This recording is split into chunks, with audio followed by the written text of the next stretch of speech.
Hello बच्चों, welcome back to let's do chemistry channel. तो मेरे प्यारे बच्चों कैसे हो? आई होप आप अच्छे होंगे। तो आज हम लेक्चर नंबर 3 करेंगे मेरे प्यारे बच्चों, और ऑर्गेनिक केमिस्ट्री जैसे जीओसी चल रहा है, जनरल ऑर्गेनिक केमिस्ट्री, ये लेक्चर नंबर 3 है।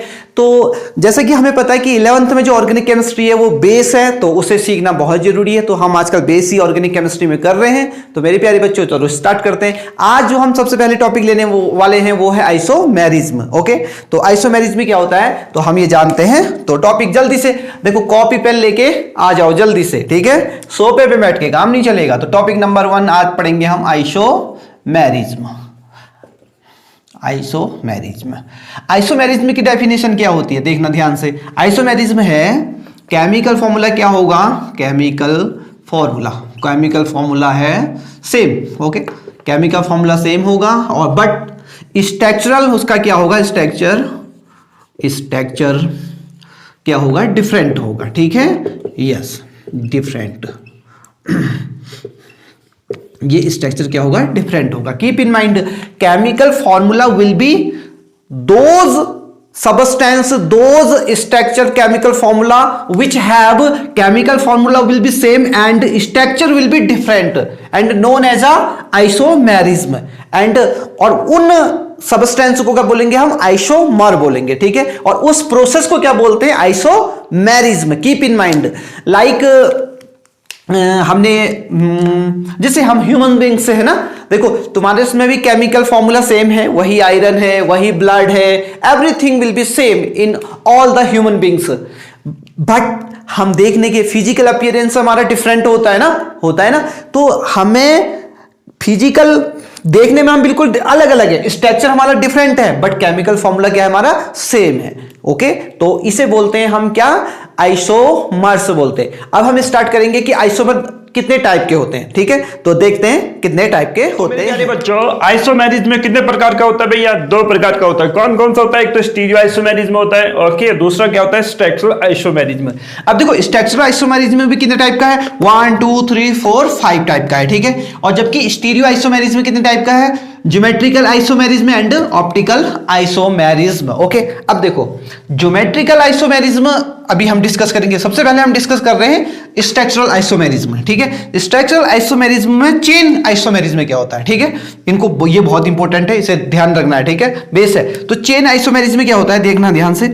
हमने क्या किया, ये हमने बनाया CH2CH3 ये है। ठीक है, अब ये अभी क्या है, इसका नाम क्या है बता दो जल्दी से, एन ब्यूटेन है ना।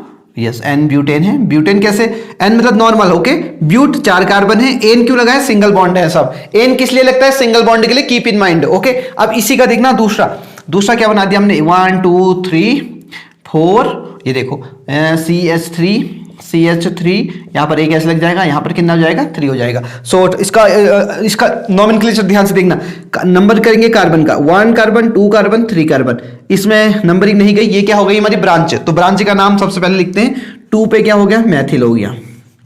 क्या हो गया, 2 पे मैथिल। और कितने कार्बन है, 3 कार्बन, तो 3 कार्बन के लिए क्या हो गया, प्रोपेन हो गया। ठीक है, ये प्रोपेन हो गया। अब देखो इसका केमिकल फॉर्मूला देखना क्या होगा, C4H कितने हो गए, 3 3 6 10। ओके, और यहां देखो C4H कितना हो गए, यहां भी 10 हो गए।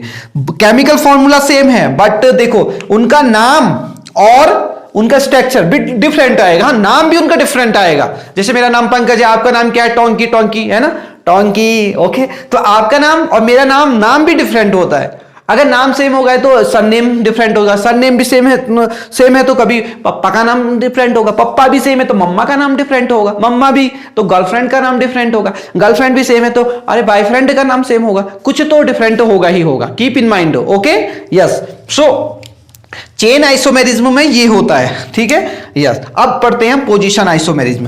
पोजीशन आइसोमेरिज्म क्या होता है ध्यान से देखना, इसे इरेज कर रहा हूं, जल्दी से नोट कर लो, जल्दी से नोट कर लिया, वेरी गुड। इसे इरेज करते हैं। अब पहुंचते हैं हम कहां, पोजीशन आइसोमेरिज्म में। तो डालो हेडिंग, पोजीशन आइसोमेरिज्म में क्या होती है। ठीक है, तो पोजीशन आइसोमेरिज्म में क्या होती है देखना, ये हमने किया, बना दिया,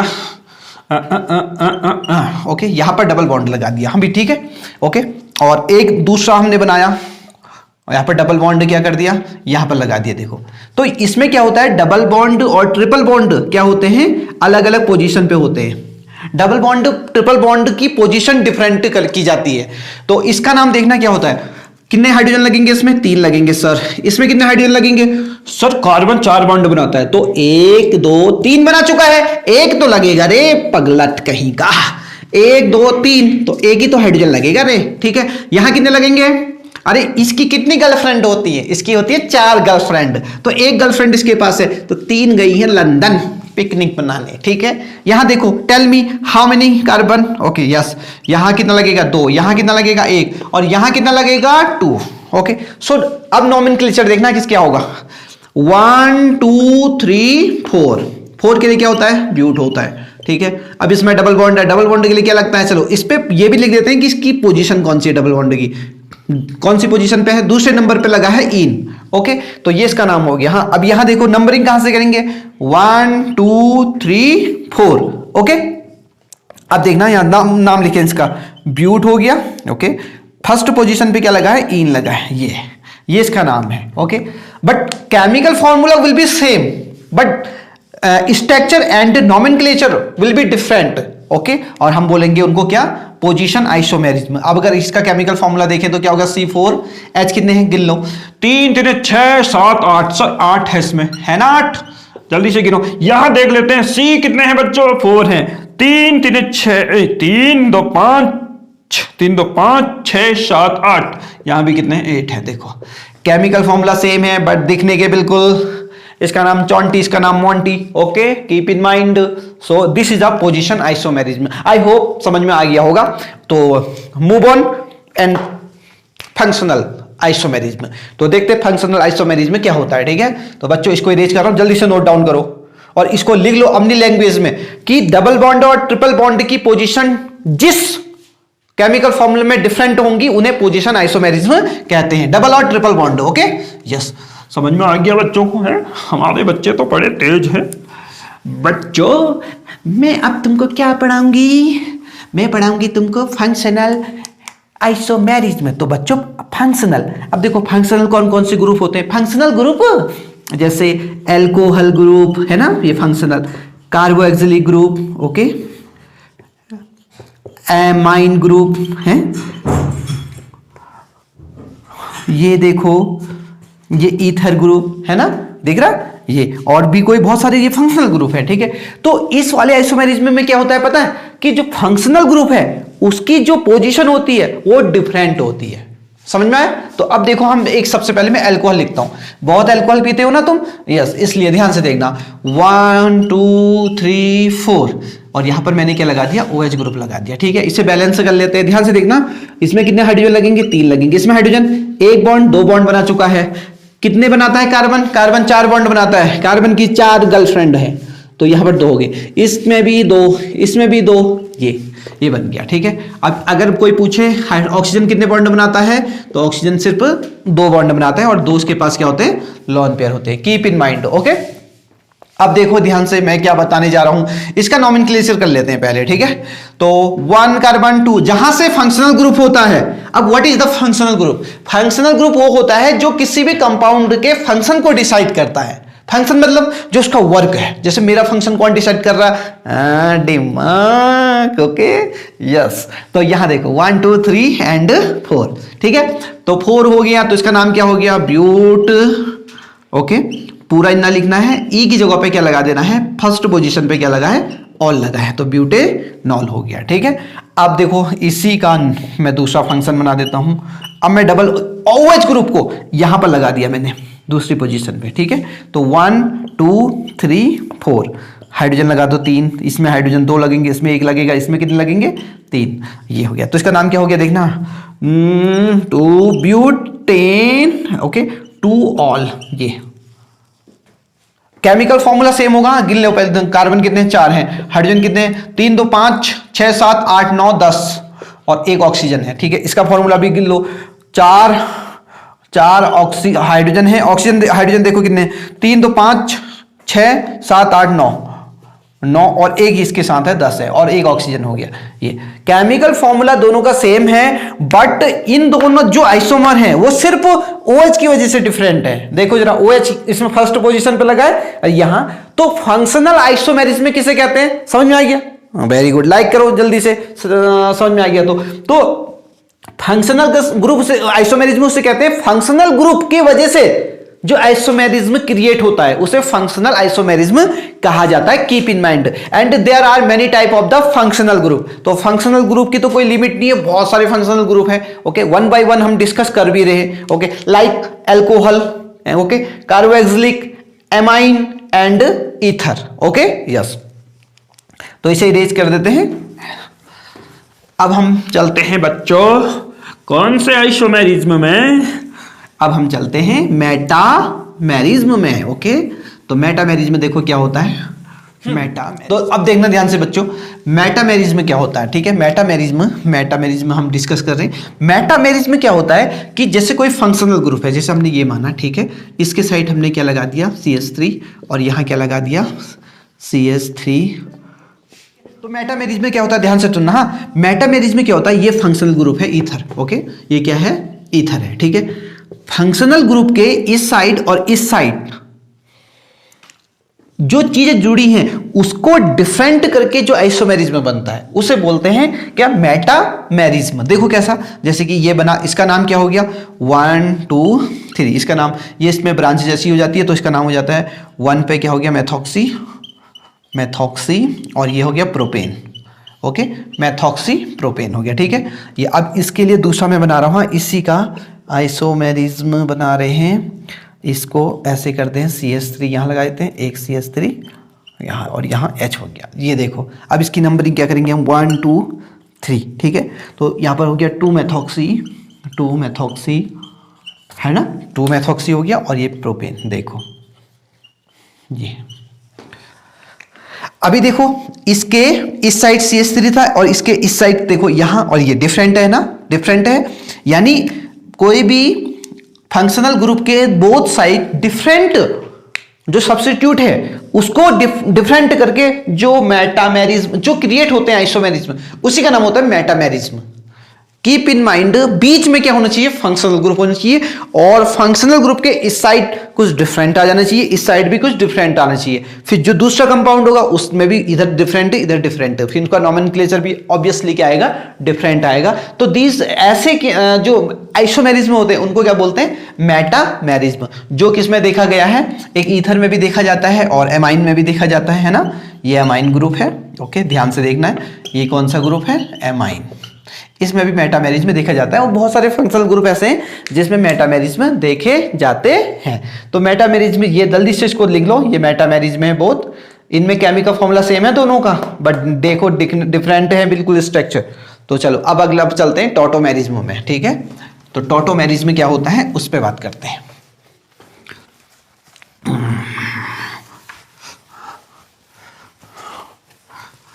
टॉटोमेरिज्म देखो क्या होता है, टॉटोमेरिज्म का होता है टॉटोमेरिज्म, टॉटोमर, इसको क्या, इनके टॉटोमेरिज्म को क्या बोलते हैं हम, टॉटोमर। क्या बोलते हैं इनके, ये इनके जो आइसोमर होते हैं टॉटोमेरिज्म के उसको बोलते हैं टॉटोमर। क्या बोलते हैं बबुआ, टॉटोमर। देखो हाँ, इसको ये हो गई हमारी कीटो इनॉल टॉटोमर। Okay, tautomer. अब कीटो इनॉल देखना है कैसे, ये हमने बनाया, ये बना दिया हमने कीटोन। ठीक है, ये कीटो है, दिख रहा होगा, कीटो ग्रुप है, कीटो ग्रुप है, कीटोन ग्रुप, कीटो शॉर्ट में लिखा है। हाँ, और ये इसके साथ क्या होगा, इक्विलिब्रियम पोजीशन पे। यहाँ पर क्या होगा देखना ध्यान से, इसका ही हाइड्रोजन, इसका हाइड्रोजन, एक यहाँ से हाइड्रोजन निकलेगा। ठीक है, एक हाइड्रोजन शिफ्ट हो गया यहाँ, जैसे यहाँ शिफ्ट हुआ ये बॉन्ड कहाँ चला जाता है, यहाँ चला जाता है। ध्यान से देखना है इसमें CH3, तो C यहाँ पर क्या हो जाएगा, OH, इस H यहाँ का H, और ये CH2 हो गया। अब इसकी वैलेंसी कम हो गई ना, 2 3 ही बॉन्ड बनाए हैं कार्बन ने, एक और लगा दिया ये, और ये क्या हो गया, इनॉल हो गया। इनॉल क्यों कहा, इन मतलब डबल बॉन्ड के लिए, ऑल क्यों, OH, तो ये इनॉल ग्रुप होता है। ये इस ऐसे आइसोमर को क्या बोलते हैं, टॉटोमेरिज्म या टॉटोमर्स। ये टॉटोमर है। टॉटोमर का एक और नाम होता है, इसमें हाइड्रोजन क्या होता है, शिफ्ट होता है, तो हाइड्रोजन शिफ्ट भी बोलते हैं इसको। देखो हाइड्रोजन शिफ्ट हो रहा है, कहाँ से, यहाँ से हाइड्रोजन कहाँ शिफ्ट हो जा रहा है, यहाँ हो जा रहा है। ठीक है, तो इसको हाइड्रोजन शिफ्ट आइसोमर भी बोला जाता है। कीप इन माइंड, किसको बोला जाता है, टॉटोमेरिज्म को। ये आइसोमेरिज्म। कौन सा? Hydrogen shift isomerism. So tautomer ये होता है और किस में पाया जाता है? कीटो इनॉल, कीटोन ग्रुप, और किस में? इनॉल में। इनॉल कौन सा होता है? ये होता है। इनॉल क्यों कहा गया समझ में आया ना? इन मतलब डबल बॉन्ड, ऑल मतलब एल्कोहल ग्रुप, तो ये टॉटोमेरिज्म है। तो मेरे प्यारे बच्चों समझ में आया तो लाइक ठोक देना, ठीक है, बट ठुकना चाहिए लाइट, ठीक है, कि कुछ भी मार के अंडा मारो, कुछ भी मारो, बस लाइक हो जाना चाहिए। हाँ, तो मेरे प्यारे बच्चों ये कंप्लीट हो चुका है। अब हम चलते हैं क्या? स्टीरियो आइसोमेरिज्म में भी प्यारे बच्चों। तो स्टीरियो आइसोमेरिज्म में क्या होते हैं उस पर बात करते हैं। तो जैसे कि इसमें दिखाया भी है कि स्टीरियो आइसोमेरिज्म कितना होता है? 2 टाइप का होता है, एक ज्योमेट्रिकल और एक ऑप्टिकल। अब ज्योमेट्रिकल क्या होता है देखते हैं। हाँ, ज्योमेट्रिकल आइसोमेरिज्म पहला हम पढ़ते हैं, ज्योमेट्रिकल आइसोमेरिज्म, ये है ज्योमेट्रिकल आइसोमेरिज्म, ठीक है। तो ज्योमेट्रिकल आइसोमेरिज्म क्या होता है बबुआ? जल्दी बताओ। ज्योमेट्रिकल आइसोमेरिज्म होता है, पहले तो ये सिर्फ किस में देखा गया है? एल्कीन में। किस में? एल्कीन में। एल्कीन, एल्कीन मतलब डबल बॉन्ड वाले बबुआ। हाँ यस, और डबल बॉन्ड वालों को एक और नाम देते हैं, क्या देते हैं? Unsaturated, unsaturated hydrocarbon. क्या कहते हैं बबुआ? जरा जोर से चिल्ला के बताओ, क्या कहते हैं? Unsaturated hydrocarbon. क्या कहते हैं? अनसैचुरेटेड हाइड्रोकार्बन से डबल बॉन्ड वालों को। हाँ, तो there are 2 type of the geometrical isomerism.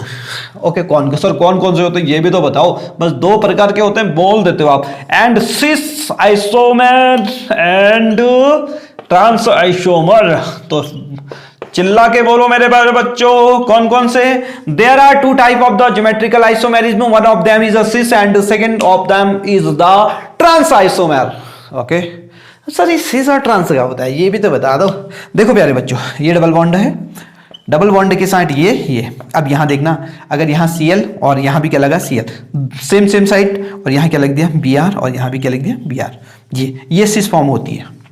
सिस मतलब होता है कि सेम साइड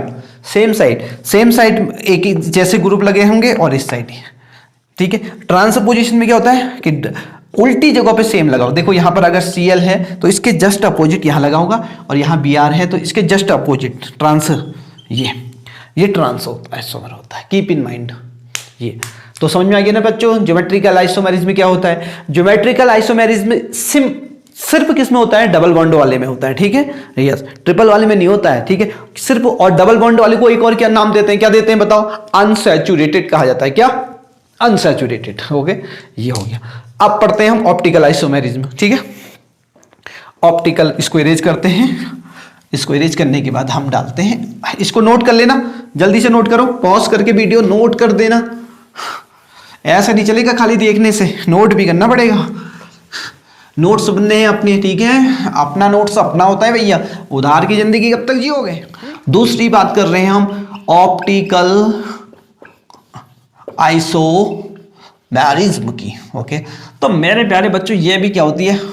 2 ही तरीके की होती है, एक तो डी आइसोमर होते हैं, ओके, और एक होती है एल आइसोमर होते हैं। ये अभी डीएल क्या होते हैं ध्यान से सुनना, इनको ऐसे बताना तो बड़ा मुश्किल हो जाता है, ठीक है। ये प्रैक्टिकल आइसोमर होती है, मतलब प्रैक्टिकल से पता चलता है। ओके, प्रैक्टिकल से पता चलता है, ठीक है। कैसे पता चलता है देखना, ये हमारा सन है। क्या है? सन है। सन सन सन सन सन सन। ये सूरज नहीं है तुम्हारा बाई फ्रेंड, ये वाला सूरज नहीं है, ये कौन सा है? ये वाला है, ठीक है। तो इसमें से लाइट आई, ठीक है, और यहाँ पर हमने क्या लिखा? ये हमने लिखा निकोल प्रिज्म। ये क्या लिखा हमने? Nicol prism. चिल्ला के बोलो, क्या वो लिखा है? Nicol prism. अब जब निकोल प्रिज्म से लाइट जाती है, ओके, देखो जो सनलाइट है, कोई भी हो, कोई भी लाइट का सोर्स होना चाहिए। यहाँ पर मैंने सन लिया है, आप एलईडी कोई भी जो टॉर्च वॉर्च है जो भी है आपके पास, ठीक है, आपके बल्ब है, हाँ वही आपका ये वाला बल्ब, ठीक है। तो इसमें से लाइट है। अब इसमें तो बहुत सारी फ्रीक्वेंसी की लाइट्स रेज होती है ना, अलग अलग रेज, कोई किसी की फ्रीक्वेंसी कम है, किसी की फ्रीक्वेंसी ज्यादा है, किसी की वेवलेंथ कम है, किसी की वेवलेंथ ज्यादा है। बट निकोल प्रिज्म से जब वो पास आउट होती है, जब वो निकोल प्रिज्म से पास आउट होती है तो उनकी फ्रीक्वेंसी सेम हो जाती है, ठीक है, बिल्कुल फ्रीक्वेंसी क्या हो जाएगी? सेम हो जाएगी, सबकी सेम बिल्कुल एकदम से उनकी फ्रीक्वेंसी। और इस लाइट को क्या बोलते हैं पता है? जो निकोल प्रिज्म से पास आउट होती है उसको बोलते हैं पोलराइज्ड लाइट। क्या बोलते हैं? पोलराइज्ड लाइट, ध्रुवित लाइट हो जाती है वो। हिंदी में ध्रुवित लाइट बोलते हैं, ध्रुवित लिख लो उसको फटक से, क्या, ध्रुवित लाइट। ओके, तो पोलराइज्ड लाइट। और अब हमारा यह सैंपल रखा है, जिसका पता करना है ऑप्टिकल आइसोमेरिज्म, यहाँ पर सैंपल रखा है और ये पता करना है कि ये डी है कि एल है, ये डी है कि एल है। ओके, तो जैसे इस सैंपल में से हमने, इस सैंपल है, सैंपल सॉल्यूशन में होगा। ओके, यस, सॉल्यूशन लिया हमने सैंपल का, ये पास आउट हो रहा है और अगर इसने रोटेट कर दिया, क्या कर दिया, इधर को रोटेट कर दी। देखो पोलराइज लाइट को क्या करती, इधर को इधर को मतलब क्या हो गया, लेफ्ट साइड। अगर नहीं, ये क्या हो गया, राइट साइड में। ठीक है, तो अगर उसने राइट साइड में रोटेट कर दिया, किसको, पोलराइज्ड लाइट को राइट साइड में रोटेट कर दिया, ठीक है, तो उसे बोलते हैं हम डी आइसोमर, उस वाले का। तो ये जो सैंपल हो जाएगा ये डी आइसोमर हो जाएगा। ठीक है, अगर उसने पोलराइज्ड लाइट को क्या कर दिया, लेफ्ट साइड में रोटेट कर दिया, तो उसको बोलते हैं हम एल आइसोमर। ओके, यहां पर डी का मतलब क्या होता है, मैं ये भी लिख देता हूं, डेक्स्ट्रो। क्या होता है, डेक्स्ट्रो, और डेक्स्ट्रो मतलब होता है दायां, या बोलते हैं राइट साइड। ओके, ये, और जबकि यहाँ लीबो, ये लीबो है, ये लीबो, लीबो का मतलब क्या होता है, लेफ्ट होता है वो। ठीक है, ऐसे याद रखना, ग्रीक वर्ड है लीबो, ये। तो आई होप आपको समझ में आ गया होगा ऑप्टिकल आइसोमेरिज्म क्या होते हैं। तो ऑप्टिकल आइसोमेरिज्म एक प्रैक्टिकल वैल्यू है, ऐसे बताना बड़ा मुश्किल हो जाता है। निकोल प्रिज्म से लाइट को पास आउट करते हैं तो पोलराइज्ड लाइट हो जाती है, पोलराइज्ड लाइट को सैंपल से गुजारते हैं, तो सैंपल से गुजारने के बाद अगर पोलराइज्ड लाइट राइट साइड में जाएगी तो डी आइसोमर होगा, अगर वो लेफ्ट साइड में जाएगी तो क्या हो जाएगा, एल आइसोमर होता है, ऐसे पता किया जाता है। So there are two type of the optical isomerism. Okay, तो मेरे प्यारे बच्चों आइसोमेरिज्म हमारा कंप्लीट हो गया। अब चलते हैं हम दूसरे टॉपिक में, और हाँ तब तक इसको क्या करो, नोट कर लो और लाइक जरूर करके जाना, ठीक है, या जल्दी से लाइक कर दो। तो मेरे प्यारे बच्चों इसको इरेज करते हैं और उसके बाद चलते हैं हम नॉमेनक्लेचर ऑफ ऑर्गेनिक कंपाउंड। तो ऑर्गेनिक कंपाउंड के आज नामकरण, आज हम पंडित बनने वाले हैं भैया, नामकरण करने वाले हैं। आज हम नामकरण करेंगे भैया, फिर दक्षिणा भी लेंगे, पैसे वैसे रख दिए हमारी जेब में। तो आज हम नॉमेनक्लेचर करने वाले हैं, यानी नामकरण करेंगे किसका, ऑर्गेनिक कंपाउंड का, ऑर्गेनिक कंपाउंड का।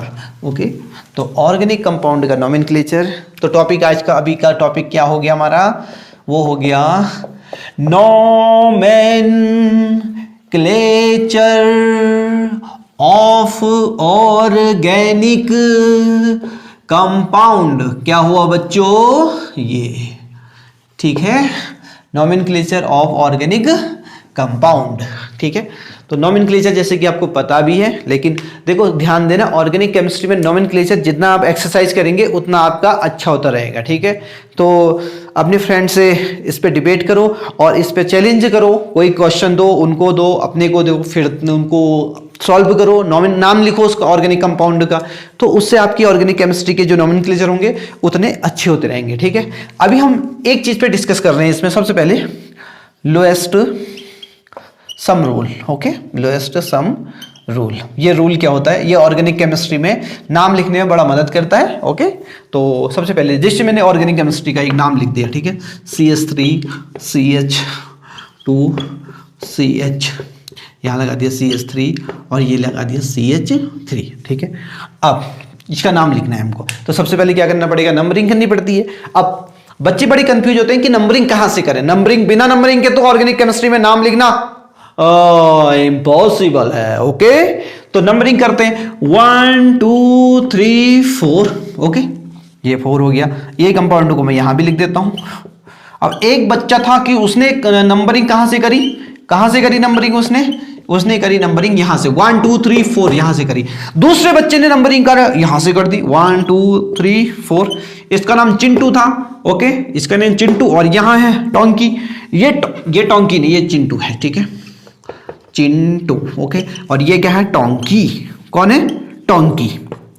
अब टोंकी एंड चिंटू, हमारा प्यारा नाम टोंकी है, क्या है, टोंकी। अब देखो टोंकी ने कैसे करी नंबरिंग, यहां से करी, और चिंटू ने कैसे करी, यहां से नंबरिंग करी। ठीक है, कौन सही है। अब यहां से नंबरिंग करेंगे तो नाम क्या हो जाएगा, देखना 3 पे लगा है मैथिल, 3, ये मैथाइल है, keep in mind this is a methyl. Okay, ये ब्रांच है इस वक्त। ठीक है, जो नंबरिंग में नहीं आता, जो कार्बन नंबरिंग में नहीं आता वो ब्रांच में जाता है। ठीक है, यस, तो यहाँ पर हो गया CH3 मैथाइल हो गया, मैथाइल के पास कितना हो गया ब्यूट, सब सिंगल बॉन्ड में है तो ब्यूटेन हो गया, ये हो गया। इसका नाम देखते हैं क्या होता है, नंबरिंग यहाँ से की है तो ब्रांच किस पे है 2 पे, 2 मैथाइल, ओके 2 मैथाइल और 4 कार्बन है ब्यूट, सब सिंगल बॉन्ड में है तो ब्यूटेन। सिंगल बॉन्ड के ब्यूट किस लिए लगाया 4 कार्बन में, नंबरिंग 4 कार्बन में। अब कोई कहता है कि बच्चे कहता है 1 2 3 4 5 कार्बन है सर इसके लिए पेंट होगा, नहीं रे बदतमीज, नंबरिंग करते हैं 1 2 3 4 और नंबरिंग 1 2 3 4 5 नहीं आ जाएगी ऐसे नंबरिंग, ठीक है, वो चेन में चलती है। आगे अगर ये यहां लगा होता तब वो जो होती, बट यहां पर ये ब्रांच आ गई, ठीक है, तो ये इसका नाम क्या हो गया ब्यूटेन। समझ में आ रहा, लाइक करो, कर दिया, बहुत तेज हो रहे हो हैं, बहुत तेज। ये अब ये दोनों नाम हो गया। अब कौन सही है, चिंटू सही है कि टोंकी सही है। अब लगाते हैं हम ये वाला फॉर्मूला लोएस्ट सम रूल। इसमें देखते हैं जो भी, अब ये 3 नंबर क्या डिसाइड बताता है, बताना जरा जल्दी से। ये पोजीशन बता रहा है ना कि तीसरे नंबर पे मैथाइल लगा है, और यहां पर क्या बता रहा, तो ये जो पोजीशन बताते हैं ना नंबर्स, उनको क्या करते हैं, उनको देखते हैं, उनको सम कर देते हैं। तो यहां पर तो एक ही है तो इसका क्या आया सम रूल 3 आया, और इसका क्या आया 2 आया, ठीक है। वो कह रहा है लोएस्ट सम रूल, जिसका कम आता है, यानी ये सही है, ये टोंकी सही है, टोंकी ने सही किया है। ये नंबरिंग आपको यहां से करनी चाहिए 1 2 3 4, यहां से नहीं करनी चाहिए। So keep in mind lowest sum rule जब भी आप नोमेनक्लेचर करते हैं और आपको कंफ्यूज हो जाते हो कि कहां से नंबरिंग करें, ठीक है, तो आप कौन सा फॉर्मूला लगाओगे, lowest sum rule, okay, LSR, okay, क्या लगाएंगे हम LSR, ठीक है, ये है LSR लोएस्ट सम रूल। इसको इरेज कर दें, वेरी गुड, इसको इरेज कर देते हैं। तो नोमेनक्लेचर ऑर्गेनिक केमिस्ट्री पे हम काम कर रहे हैं। तो अगर 11th में आपकी केमिस्ट्री अच्छी हो गई, यानी ऑर्गेनिक केमिस्ट्री अच्छी हो गई, तो 12th में आपके लिए बहुत परेशानी की जरूरत नहीं होती है। तो और सबसे पहले अगर ऑर्गेनिक केमिस्ट्री स्टार्ट करनी है तो 11th का ये चैप्टर पकड़ना बहुत जरूरी है। पकड़ के इतना पकड़ो कि भाग नहीं ना पाए, ठीक है, जगड़ के रखना है। अब हम एक चीज पे बात कर रहे हैं, जैसे कि मैंने बताया भी है पहले भी, अगर किसी पे एक ही कार्बन होगा, ठीक है, तो उसका नाम क्या होता है, मैथ होता है, ठीक है। एक कार्बन के लिए मैथ यूज करते हैं। 2 कार्बन होगा तो 2 कार्बन हो गए उसमें तो एथ यूज करते हैं, इसको लिख लेना फटक से। 3 होंगे तो क्या यूज करते हैं, उसमें प्रोप लगा देते हैं, ठीक है। और C4 होता है तो क्या ब्यूट लगा देते हैं। C5 होता है तो क्या पेंट लगा देते हैं। C6 होता है तो क्या लगाते हैं बबुआ, हेक्स लगाते हैं सर, हेक्स बोला, कहीं कुछ और ना समझो। 7 को क्या बोलते हैं बबुआ, हेप्ट बोलते हैं। C8 को क्या बोलते हैं बबुआ, ऑक्ट बोलते हैं। C9 को क्या बोलते हैं बबुआ, सर नॉन बोलते हैं, ओके। C10 को क्या बोलते हैं बबुआ, सर डैक बोलते हैं, हमको आता है। C11 को क्या बोलते हैं बबुआ, अनडैक बोलते हैं। C12 को क्या बोलते हैं बबुआ, डो डैक बोलते हैं, ओके। C13 को क्या बोलते हैं, अरे ट्राई डैक बोलते हैं बबुआ। ऐसे ही फिर टेट्रा डैक होता है, ये टेट्रा डैक, फिर पेंटा डैक, हेक्सा डैक, ऐसा चलता रहता है, ठीक है। अब हम सीधे पहुंच जाते हैं, इनको आप फिल कर लेना, ठीक है। ये पूरा लिखना है, ये नहीं कि स्किप कर दिया, स्किप किया ना हम तो हमको स्किप करेंगे, डंडा लगाएंगे फिर। C20 को देखो, 20 को आईकॉस बोलते हैं, का आईकॉस, जल्दी से लिखो आईकॉस। क्या बोलते हैं 20 को, अगर किसी कंपाउंड में कितने कार्बन होंगे, 20 कार्बन होंगे बबुआ, तो क्या बोलेंगे आईकॉस, क्या बोलेंगे आईकॉस, ठीक है। हाँ, कहीं तुम्हारी गर्लफ्रेंड का नाम आईकॉस तो नहीं है, 20 नंबर की होगी तो आईकॉस रखोगे। अब 30 होगी तो क्या बोलेंगे हम उसको, ट्राइकॉन्ट, क्या बोलेंगे ट्राइकॉन्ट, ये ट्राइकॉन्ट। तो मेरे प्यारे बच्चों इनको जल्दी से नोट कर लो, ये बहुत इंपॉर्टेंट है। If you don't know all these things you can not right the organic chemistry nomenclature. So keep all these in your mind every second, प्रत्येक सेकेंड में तुमको ये याद रखने। और अगर याद नहीं है तो क्या करना है मैं बता देता हूं, इनको लिखो और दीवार में चिपका दो, मार दो ग्लू से, ठीक है। तो आप उसको डेली देखोगे तो याद हो जाएंगे ऑब्वियसली, ठीक है, क्योंकि हम जिसको बार बार देखते हैं वो हमें याद हो जाता है, तो जिसका अभ्यास करते हैं वो याद हो जाता है। तो जल्दी से नोट करो और ये स्क्रीनशॉट ले लो और नोट कर लेना, ओके। तो मेरे प्यारे बच्चों को समझ में, मैं सीरीज के लेता हूं प्यारे बच्चों। अब देखो हम दूसरा क्वेश्चन हम तुमको अब जो दूसरा टॉपिक है ना उसमें बड़ा कंफ्यूजन होता है, ध्यान से देखना। जैसे कभी कभी ना पॉलीफंक्शनल ग्रुप आ जाता है। क्या आ जाता है? Polyfunctional group. Polyfunctional group, polyfunctional group मतलब जो फंक्शनल ग्रुप है ना हमारे, वो एक से ज्यादा आ जाते हैं किसी कंपाउंड पे। तो उस वक्त नाम लिखना बड़ा मुश्किल हो जाता है, क्योंकि बच्चा समझ नहीं पाता है कि कौन से को हम क्या करें, प्रेफर करें। यानी ये 2 हो गया और यहाँ हमने CH2 और ये COOH। अब इसमें 2 फंक्शनल ग्रुप आ गए, एक तो कार्बोक्सिलिक और एल्कोहल। आई नहीं आई? बताओ जल्दी से। ये कौन सा ग्रुप है? ये कार्बोक्सिलिक ग्रुप है, कार्बोक्सिलिक ग्रुप है। और दूसरा ये कौन सा है? अल्कोहल ग्रुप है, ये अल्कोहल। अब 2 ग्रुप आ गए इसमें, ठीक है। तो इसका नाम देखना क्या होगा, नंबरिंग। अब इसमें से नंबरिंग, अब यहां से नंबरिंग करूं कि यहां से करूं, यहां से करूं कि यहां से करूं, उसके लिए एक क्या होती है, एक टेबल आती है, ठीक है। Seniority table. क्या आती है? Seniority table. यानी किस ग्रुप को हम बड़ा माने, किस ग्रुप को बड़ा माने, कौन से फंक्शनल ग्रुप बड़ा होता है, उसके लिए एक टेबल आती है। उस टेबल को मैं अभी लिखवाऊंगा, लेकिन उससे पहले जैसे कि मैं बताता हूं ये ग्रुप बड़ा होता है, ठीक है, उस टेबल के अकॉर्डिंग। वरीयता टेबल बोलते हैं उसे, वरीयता टेबल। यानी किसको ज्यादा वरीयता देनी है तुम्हें, ठीक है, क्योंकि हमारे पास बहुत सारे काम होते हैं दिन भर में, पता है ना तुमको। यस, तो हम किसको वरीयता ज्यादा देते हैं, है ना। यस, जैसे कि हमारे पास पढ़ाई करना भी काम है, हमें वॉशिंग करना है, बहुत सारे काम होते हैं, बट वरीयता तुम किससे देते हो, ठीक है। यस, तो वही कौन से फंक्शनल ग्रुप को आप कैसे वरीयता देंगे, उसके लिए एक हमारे पास चार्ट है, वो चार्ट को बनाएंगे। लेकिन उससे पहले मैं बता दूं, इसमें वरीयता हम किसको देंगे, कार्बोक्सिलिक ग्रुप को। तो 1 कार्बन, 2 कार्बन, 3 कार्बन, 4 एंड 5। तो ये इस वक्त ब्रांच हो गई। ओके, तो ब्रांच को हमेशा कैसे यूज करते हैं, हम प्रीफिक्स यूज करते हैं। तो तीसरे नंबर पे अल्कोहल को प्रीफिक्स से क्या बोलते हैं, हाइड्रोक्सी बोलते हैं, हाइड्रोक्सी। ओके, तो ये हो गया। कितने कार्बन हो गए इसमें, 1 2 3 4 5। 5 कार्बन के लिए क्या होता है, पेंट होता है सर, पेंटेन। ओके, और पहली पोजीशन पे क्या लगा है, ओइक ग्रुप लगा है। देखो इसके लिए हम ओइक लगाते हैं ना। यस, ई को हटा के, पेंटेन में से ई को हटाएंगे तब वो फंक्शनल ग्रुप का जो भी सफिक्स होगा वो ऐड होता है, ठीक है। तो ये होता है। तो मैंने क्या बोला, पॉलीफंक्शनल ग्रुप में किस ग्रुप को प्रेफर करना है, किस ग्रुप को सीनियर मानना है, बड़ा मानना है, उसके लिए हम एक टेबल होती है, उस टेबल को मैं लिखने जा रहा हूं। ओके, तो इसे ध्यान देना। मैं पहले इसको इरेज करता हूं। तो आई होप आपको समझ में आ गया होगा कि हम किस ग्रुप को बड़ा माने। तो बहुत सारे फंक्शनल ग्रुप होते हैं ना बच्चों, है ना। यस, तो आप कंफ्यूज नहीं। तो सीनियरिटी टेबल देखना, कौन सा ग्रुप बड़ा होता है ये देखना है। तो सबसे बड़ा कौन सा ग्रुप होता है, कार्बोक्सिलिक ग्रुप होता है। दिख रहा है ये फिर सल्फोनिक है, और फिर एस्टर है, और फिर amide, cyanide, aldehyde, ketone, alcohol, thiol, amine, double bond वाला, फिर ट्रिपल बॉन्ड वाला, फिर ये। लेकिन सबसे बड़ा कौन है, ये सब, ये देखो सबसे छोटा कौन सा है, halo alkane, hello arene, halogen वाले, ठीक है, जिसमें भी हेलोजन होता है। तो उसको प्रीफर कब करना है, लास्ट में, अगर कहीं पर ज्यादा फंक्शनल ग्रुप किसी कंपाउंड में पाए जाते हैं। तो इसको ये तुम्हें याद है तो तुम बना सकते हो, ठीक है। तो ध्यान देना कौन ग्रुप बड़ा होता है, यहां से पता लगता है, ठीक है। तो जल्दी से इसे बड़ा देखो और जल्दी से नोट करो, स्क्रीनशॉट ले लो, ठीक है। तो मेरे प्यारे बच्चों, आज के लिए हम इतना ही करेंगे, ठीक है। तो नेक्स्ट में जो भी चीजें बची हैं उनको हम नेक्स्ट वीडियो में करेंगे। तो लेक्चर नंबर ये 3rd था, अभी 4th आएगा। तो अगर आपको वीडियो पसंद आई, कुछ भी सीखने को मिला, please like share and comment करना बिल्कुल मत भूलना। और कम से कम 5 फ्रेंड में तो आप जरूर सेंड कीजिएगा, क्योंकि जितनी केमिस्ट्री जानेंगे उतना आपके कैरियर के लिए बहुत अच्छा रहेगा। ओके, तो और अगर आप मुझे पसंद करते हैं तो प्लीज़ शेयर जरूर करना और कमेंट जरूर करना कि वीडियो आपको कैसे लगी, because your comment is our motivation. और आप कमेंट करते हैं, आप बताते हैं तो हमें अच्छा लगता है। तो मिलते हैं आपसे नेक्स्ट वीडियो में वही जोश के साथ, और आपका मैं पीके सर आपसे इजाजत लेता हूं। हैप्पी लर्निंग, जय हिंद, जय भारत।